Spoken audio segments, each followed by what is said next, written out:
안녕하세요. 도움유학원 호주안전정복의 조세입니다. 2023년도 1월 학기가 시작한 지 벌써 4주가 흘렀습니다. 지금 벌써 4주 차이고요. 1월 달에 이제 입국하셔가지고 세트를 하신 분들 다들 어느 정도 적응 기간 끝나셨고요. 저희 같은 경우는 지난 한 달 동안 어머님들 적응 도와드리고 좀 미비한 부분들도 저희가 가서 해결해드리고 그러면서 시간 보냈습니다. 이제는 다들 어느 정도 적응하셔가지고 저희한테 이제 연락 오시는 그 횟수도 많이 줄어들었습니다. 오늘 제가 준비한 영상은요, 렌트에 관한 신문 14을 준비했습니다. 지난 12월, 1월 저희 정말 바쁘게 지냈어요. 저희가 렌트를 22건을 성사시켰고요. 그 부분에 대해서 제가 느낀 바, 그리고 여러분들이 궁금해하는 바에 대해서 저희가 알려드리기 위해서 이런 영상을 한번 준비해봤습니다. 그러면 간단하게 저희가 지난 12월, 1월 렌트한 지역들과 렌트 형태를 제가 설명해 드리도록 하고, 그리고 바로 신문 14 들어가도록 하겠습니다. 저희가 지난 12월부터 1월까지 렌트한 결과입니다. 자, 칼람베일 지역의 타운하우스 한 곳, 그리고 언더우드 지역의 타운하우스 두 곳, 첨사이드 지역의 아파트 한 곳, 켈빈 그로브 지역의 유닛 아파트 총 6곳, 그리고 인드로필리 지역의 아파트 4곳, 어퍼 마운틴 그라벳의 아파트 1곳, 그리고 쿠퍼르란 지역의 유닛 1곳, 그 다음에 로치델이란 지역의 타운하우스 1곳, 그 다음에는 이제 골드코스트입니다. 골드코스트의 브로드비치 쪽에 유닛 1곳, 그리고 골드코스트 사우스포트 지역의 아파트 4곳, 총 22곳의 렌트를 성공시켰습니다.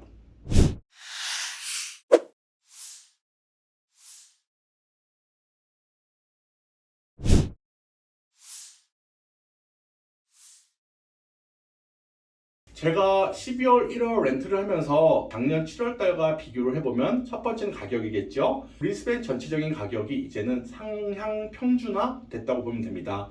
7월 달에는 브리스벤의 인드로필이나 켈빈 그로브나 브리스벤 시내 기점으로 약 10km 미만 지역의 렌트비가 월등히 올랐었고요.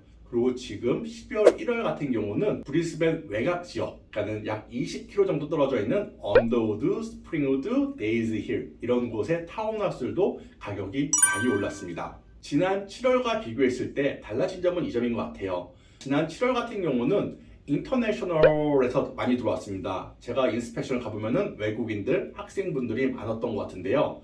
이번 12월, 1월 같은 경우는 멜번이나 시드니에서 정말 많이 올라오신 것 같습니다.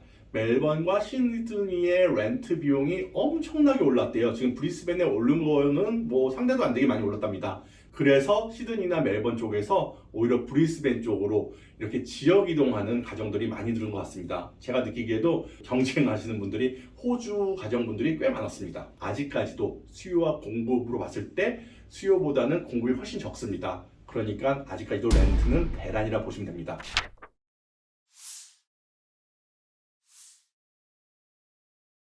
네, 제가 지난 11월부터 움직이기 시작했어요. 12월, 1월 정착을 위해서 11월부터는 거의 사무실에 없이 계속 제가 인스펙션을 다녔는데요. 그러면서 제가 다녔던 지역들 중에 기억에 남는 지역 제가 말씀을 드리면은 우선은 북쪽에 첨사이드라는 지역이 있습니다. 제가 첨사이드 지역이 한 군데 이제 렌트를 했는데요. 첨사이드 지역은 아직까지도 경제 활동을 워낙 활발하게 하는 그런 신혼 부부들이나 아니면 학생들이 많다 보니까 아파트가 많이 있습니다. 그러다 보니까 경쟁이 굉장히 치열했어요. 가면은 거의 30에서 40팀 정도가 원베드나 투베드를 찾고 있었습니다. 가격대들도 괜찮았거든요. 아직 북쪽은 남쪽이나 서쪽보다는 가격이 저렴하다 보니까는 좀 몰림 현상이 생긴 것 같습니다. 그래서 첨사이드가 좀 많이 힘들어서 인스펙션 한 5군데에서 6군데 정도 하고 한 군데 저희가 성공시켰습니다. 또 제가 기억이 남는 지역은 브리스벤 서쪽의 인드로필리 세인트 루시아 지역입니다. 인드로필리와 세인트 루시아 지역에 이번에 고객님이 찾았던 집이 방 4개짜리의 일반 하우스나 타운하우스를 찾으셨는데요. 세인트 루시아나 인드로필리는 굉장히 오래된 지역이고 이미 정착이 되어 있는 지역이다 보니까는 첫 번째, 집이 너무 오래됐습니다. 두 번째는 저희 같이 1년, 2년을 계획하고 오신 분들한테는 렌트를 아예 줄 생각을 안 합니다. 그리고 하우스를 관리해봤던 사람들, 그러니까 호주 사람들한테 렌트를 주려고 하지 에이시안들이나 저희같이 비자가 템포러리 비자로 오는 사람들에게는 렌트를 잘 안 주는 것 같아요. 결과적으로는 그 가정 제가 아파트에 입주시켰습니다. 방 2개짜리로 했습니다. 결과적으로 별로 좋지 않았죠. 하지만 인드로필리 세인트루시아 지역은 실질적으로 물건도 많이 없었고요. 그리고 너무 낡았고요. 비용은 엄청 비쌌고요. 그래서 결론적으로는 아파트로 들어가게 되었습니다.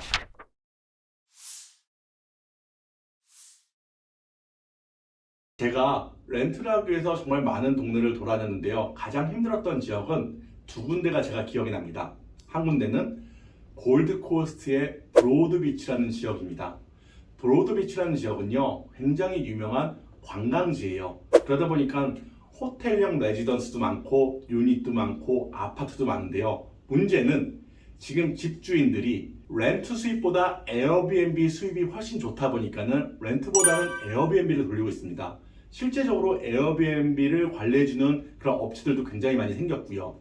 그래서 한 예로 제가 렌트를 하러 갔는데 거의 60에서 70팀 정도가 와가지고 그 집을 어플라이 하더라고요. 당연히 그 집은 안 됐고요. 그리고 다른 지역은요, 인드로필리 지역이었습니다. 인드로필리 지역 제가 4군데를 했어요. 근데 문제는 뭐냐면은 한 가정이 와서 하우스를 렌트하고 싶다, 방 3개 이상의 집을 렌트하고 싶다 그러면은 거의 타운하우스나 하우스를 봐야 되는데, 문제는 타운하우스는 거의 없고 하우스는 굉장히 오래됐습니다. 그러다 보니까는 물건이 별로 없어요. 그리고 하우스는 사실은 외부에서 오는 사람들한테는 잘 렌트를 해주려고 하지 않습니다. 집주인들도 알거든요. 하우스를 관리했던 사람들이 관리를 할 수 있기 때문에 외부에서, 외국에서 오는 사람들에게는 잘 렌트를 안 주려는 성향이 있었습니다.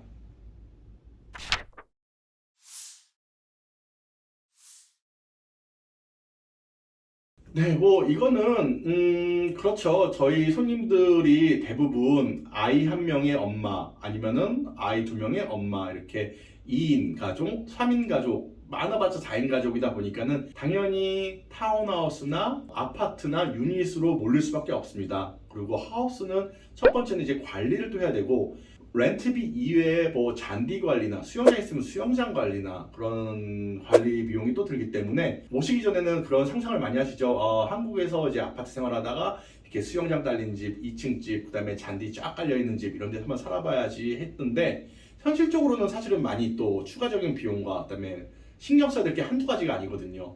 그러다 보니까는 아파트나 유닛이나 타운하우스 쪽으로 제가 추천을 할 수밖에 없는 상황이 될 수밖에 없습니다. 자, 여기서 이제 유닛이라는 개념을 제가 조금 설명해 드리면요, 아파트보다 훨씬 작은 단지예요. 그러니까는 3층에서 4층 엘리베이터가 없는 구조입니다.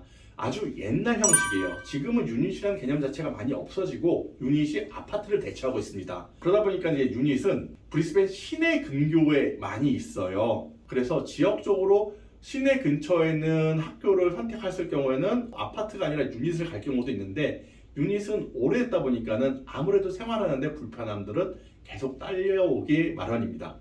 그래서 저는 아파트나 아니면 타운하우스를 많이 추천했고, 거의 대부분 저희 손님들은 아파트나 타운하우스로 다 입주를 하셨습니다.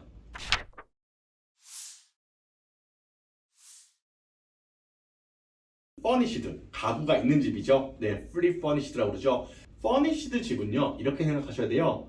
집 주인들이 가구를 다 넣어준 거예요. 그 말은 뭐냐면은, 가정이 이렇게 이사 와가지고 오랫동안 사는 사람들을 기대하는 것보다는 대학생들이나 아니면 1년이나 2년 정도 외국에서 온 사람들, 그냥 템포러리죠, 패신저라고 그러죠. 잠깐 1년, 2년 살 사람들을 타겟으로 그분들을 렌트를 줄 생각을 하는 거예요. 그래서 켈빈 그로브, 바로 QUT 옆에 붙어 있죠, 대학교. 그 다음에 인드로필리, 유니버시티 오브 퀸슬랜드, UQ 안에 들어있는 동네죠. 그래서 대학생들을 대상으로 렌트를 돌리고 싶어 하시는 분들이세요. 그 말은 뭐냐면은, 저희가 퍼니시드에 있는 집을 저희가 지원을 하면은 거의 저희한테 줘요. 예, 저희가 조금 더 유리한 고지에서 그분들과 경쟁을 할 수가 있습니다. 단지 문제는 이 퍼니시드의 가구와 가전이 문제예요. 가전이야 잘 작동되면 문제가 없습니다. 냉장고, 세탁기가 메인이잖아요. 그러니까 작동만 잘 되면은 그렇게 큰 문제는 없을 것 같고요. 단지 이제 가구입니다. 가구의 가장 큰 문제점이 항상 나오는 게 매트리스와 소파예요. 소파 같은 경우는 이제 좀 낡았고요. 매트리스는 아무래도 여러 사람이 그 전에 썼다 보니까는 이제 스프링이나 이런 쿠션 같은 게 좀 많이 안 좋을 수가 있습니다. 자, 여기서 여러분들이 주의할 점은 뭐냐면요. 퍼니시드 집을 갈 경우에는 입주했을 때 엔트리 리포트 폼을 정말 꼼꼼히 잘 작성해야 됩니다. 모든 가구들의 상태에 대해서 다 작성을 해놔야 되는 거고요. 그래야지 나중에 이사 나갈 때 최소한의 손해를 볼 수가 있습니다. 그리고 또 하나는 여러분들이 또 생각하는 게 내가 원하는 가구만 쓰고 나머지는 뭐 부동산 얘기해서 가구를 빼야지 이런 생각을 하시는데 절대 그렇게는 안 됩니다. 왜냐면은 그 가구를 집어넣는 의도, 주인의 의도는 자기도 처치 곤란한 가구를 아니면은 조금 더 렌트비를 올려받기 위해서 그 가구를 집어넣는 건데 그거를 다시 돌려보내달라 그러면은 사실 주인 입장에서는 그래요. 그 가구들 자기가 보관할 데도 없어요. 그렇기 때문에 99% 주인들은 안 됩니다. 거기다 놔두고 써야 됩니다. 이렇게 얘기를 합니다. 이 점 유의하시고 가고 있는 집으로 들어가셨으면 좋겠습니다.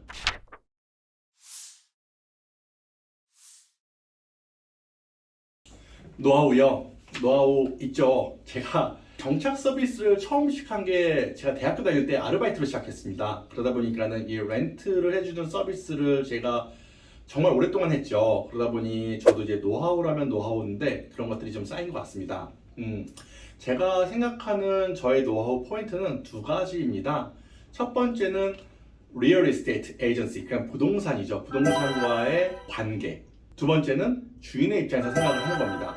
자, 부동산 Real Estate Agency의 개념 자체가 한국이랑 조금 차이가 있는 것 같아요. 한국은 렌트를 성사시키면은 복비라는 비용을 받는 걸로 알고 있어요.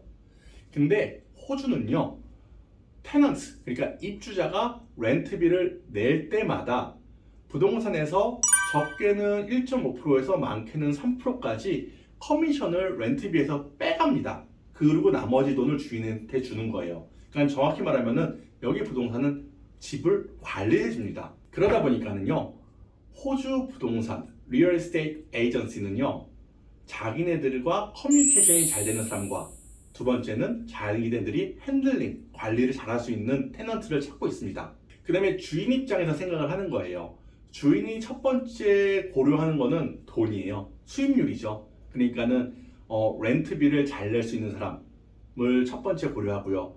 두 번째는 자기의 프로퍼티, 자기의 집을 관리를 잘 해줄 수 있는 사람. 이 두 가지가 거의 메인 컨선입니다. 자, 그렇다면은 저 같은 경우는 이렇게 해요. 인스펙션 하는 날이면은 항상 30분 정도 먼저 가서 부동산 인스펙션을 해주는 관리자 분을 기다립니다. 그래서 이제 부동산에서 와서 이제 인스펙션을 준비하면은 저도 따라가가지고, 물론 제 소개하죠. 따라가가지고 도와줘요. 문도 열어주고, 창문도 열어주고, 환기도 시켜주고, 그리고 뭐 이제 불도 다 켜주고, 커튼도 쳐주고, 그러면서 저에 대해서 어필을 잘 해야 됩니다. 제가 누군지, 제가 여기에 왜 왔는지, 어떤 사람이 이 집을 살지, 그런 부분에 대해서 제가 계속 어필을 하고요. 그 다음에 인스펙션 끝날 때까지 기다렸다가 또 정리하는 거 다시 다 이렇게 정리를 해주고, 그러고 나서 저에 대한 좋은 기억을 그 사람한테 심어주고, 그리고 저는 이제 갑니다. 왜 그렇게 하냐면요, 요즘 그런 부동산 관리자들, 매니저들이죠, 하루에 적게는 30개, 많게는 100개 정도의 신청서를 받아볼 거예요. 그럼 그 사람들이 그걸 다 보냐? 제 생각엔 절대 다 보지 않습니다. 자기가 원하는 신청서만 5개에서 뭐 많게는 10개 정도만 딱 추스려 볼 거예요. 거의 랜덤입니다. 그러고 나서 거기서 또 추스려 가지고 거기를 또 주인한테 넘기겠죠.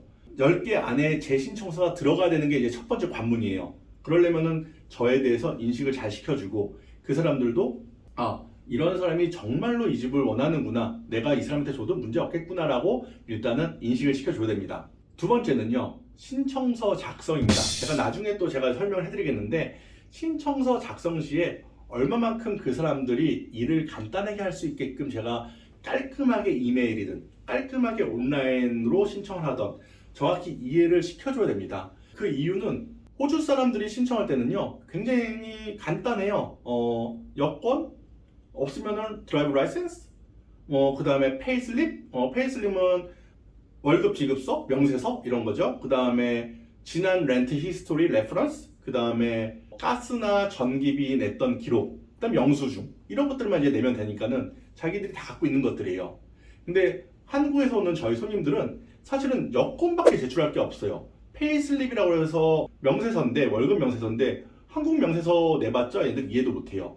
그래서 저희가 낼 수 있는 거는 최대한 제가 준비를 하는 게 여권 당연히 있을 거고, 그 외에 그 사람을 증명할 수 있는 서류들, 그 중에서 이제 저희 같은 경우는 다 의료보험을 신청하니까는 의료보험 신청했던 그런 서류들, 그리고 뱅크 스테이트먼트, 그러니까는 한국에 있는 은행 잔고 증명 영문으로 띄는 거, 그 다음에 기타 등등 저희가 준비를 합니다. 네, 그래서 그걸 정말 깔끔하게 설명을 다 덧붙여가지고 그 사람들을 얼마큼 잘 이해시켜 주느냐가 제일 중요한 것 같습니다. 그래서 이게 저의 노하우면 노하우입니다. 첫 번째는 인스펙션 때 최대한 커뮤니케이션을 많이 한다.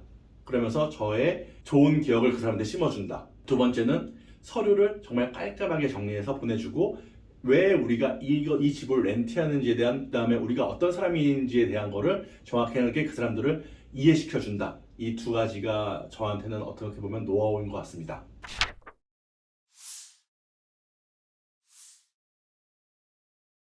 네, 신청서 작성 노하우요. 예, 이것도 노하우죠. 일단은 제가 생각하는 거는 이거예요. 받아보는 사람 입장에서 생각을 하는 거예요. 이메일이든 아니면은 온라인 어플리케이션이든 그 사람이 제 거를 봤을 때 얼마큼 이해할 수 있느냐, 그리고 간단 명료하면서도 모든 내용이 다 들어가 있어야 됩니다. 한 가지 예로 저는 이제 첨부 파일을 많이 해야 됩니다. 첨부를 많이 해야 돼요. 그 첨부할 때 파일명에 제가 첨부한 서류가 어떤 서류인지에 대해서 정확하게 파일명으로 저는 설명을 해놔요. 그리고 자기소개 같은 게 있어요.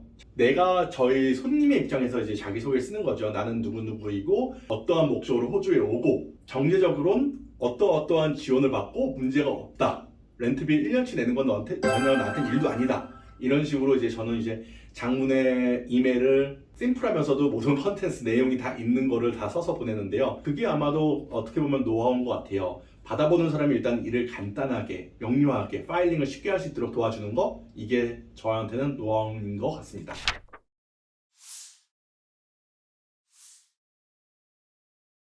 네, 이 부분 요즘 받는 질문 중에 제일 많이 받는 질문입니다. 그리고 실제적으로 저도 저희 손님한테 일을 시작하기 전에 얘기를 해요. 가격이 올라갈 수도 있고요. 아니면은 렌트비를 3개월 또는 6개월 선납할 수도 있습니다. 라고 이제 말씀을 드리는데요. 저는 그래요. 일단 첫 번째 말씀드리면 이제 렌트비를 올리는 부분이 있지 않습니까? 제가 아까 말씀드렸듯이 제가 인스펙션을 가면은 대화를 정말 많이 한다고 했지 않습니까? 그러면서 저는 이제 물어봅니다. 그 렌트 관리자한테. 내가 이 집을 정말 렌트를 하고 싶은데 어떻게 하면은 이 집을 내가 렌트를 할 수 있을까? 이렇게 물어보면은 가끔가다 이제 팁을 줘요. 이 집 지금 내가 광고를 700불 올렸는데 어떤 사람이 730불에 오퍼를 했어. 아니면 750불에 오퍼를 했어. 이렇게 저한테 얘기할 때가 있어요. 그러면 뭐 이건 올리라는 얘기죠, 저한테. 그러면 이제 저도 이제 손님한테 얘기해서 이 집을 포기하든 아니면 돈을 더 올려서 신청하던 이제 이러는데 100%는 아니에요. 전 50대 50이라고 봐요. 왜냐면은 제가 한 예로 켈빈 그로브에 있는 어떤 아파트를 광고에 올라왔던 비용보다 70달러인가 80달러인가 제가 높여서 오퍼를 했어요. 그래도 안 됐어요. 그러니까 이런 경우는 될 때도 있고 안 될 때도 있다 해요. 그리고 렌트비를 3개월에서 6개월 선불로 낸다는 거, 이거는 거의 99% 해야 됩니다. 왜냐면은 저희는 렌탈 히스토리가 없어요. 무슨 말이냐면은 예전부터 여기서 저희는 크레딧이 하나도 안 쌓여 있다는 얘기예요. 렌트에 대한 신용도가 없다는 거예요. 그러면 어쩔 수 없이 그 렌트 비용을 선불로 지급하면서 저희가 이렇게까지라도 저희는 이 렌트를 하고 싶다는 걸 보여줘야 됩니다. 주인 입장에서는 그것만큼 믿을 수 있는 게 없거든요. 6개월치가 선불로 들어왔을 경우에는 주인은 이 사람은 돈을 낼 수 있는 능력이 되는 사람이구나 라고 생각을 하기 때문에 요즘은 99%예요. 거의 제가 22집 중에 21집 가량은 6개월치 선불 조건을 걸었습니다.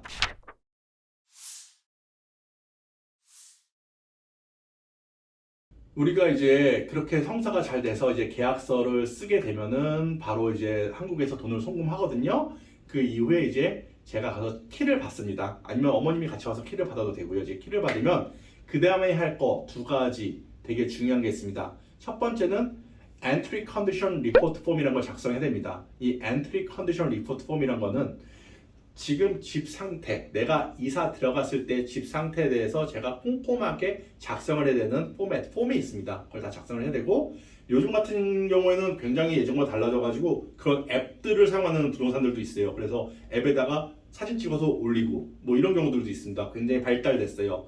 그래서 이 부분은 꼭 꼼꼼히 하셔야 됩니다. 그래야지 나중에 이사 나갔을 때 손해를 최소한으로 막을 수 있습니다. 또 하나는 리페어 폼이라는 게 있습니다. 리페어 폼이라는 거는 당장 해야 될 건 아니지만은 집에 들어가게 되면은 분명히 어떤 고쳐야 될 부분들이 있어요. 그랬을 때 그 리포트 폼을 잘 작성해 가지고 부동산에 내야지 빠른 시간 안에 자기네들이 와서 고쳐줍니다. 그 다음에 세 번째가요, 바로 벌레입니다. 방역이죠. 워낙에 호주는 벌레가 많은 나라예요. 아파트든 유니시든 타운하우스는 더하고 하우스는 더합니다.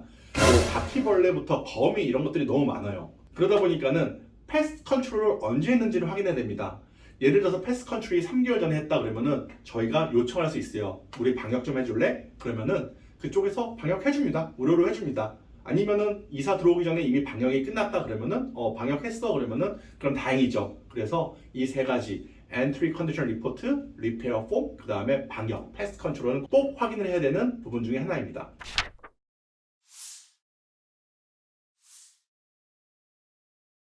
자, 이 부분은 뭐 제가 100%는 아니에요. 하지만 그냥 제 느낌, 제 주관적인 생각을 말씀드리면은 아직까지는 수요가 훨씬 많아요.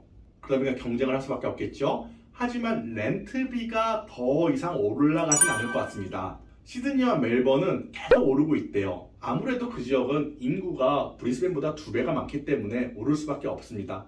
하지만 지금 브리스벤 같은 경우는 이제 금리가 오를 만큼 올랐고 이제는 올리진 않을 것 같아요. 단지 렌트비가 떨어지지도 않을 것 같습니다. 오늘 10가지 질문에 대해서 제가 한번 답변을 드렸는데요. 이보다도 더 많은 질문들이 있었는데 제가 그 중에서 한번 간추려 봤습니다. 지난 2달간 제가 집에 대한 영상을 계속 올리다 보니까는 저한테 이런 식의 문의가 굉장히 많이 오고 있습니다. 네. 저희 정착 서비스는 이제 4월 달에도 하고 7월 달에도 하고 이제 그러면서 여러분들한테 더 많은 정보 저희가 더 나눠드리도록 하고요. 저희 본업 뭔지 아시죠? 저희 본업은 원래 유학입니다. 그래서 학교에 대해서도 궁금한 거 있으시면 언제든지 문의해 주시면 저희가 친절하게 답변해 드리도록 하겠습니다. 오늘 영상은 이 정도에서 마치도록 하고요. 이제 다음 영상부터는 또 학교 영상 저희가 준비해 보도록 하겠습니다. 네, 조셉이었습니다. 감사합니다.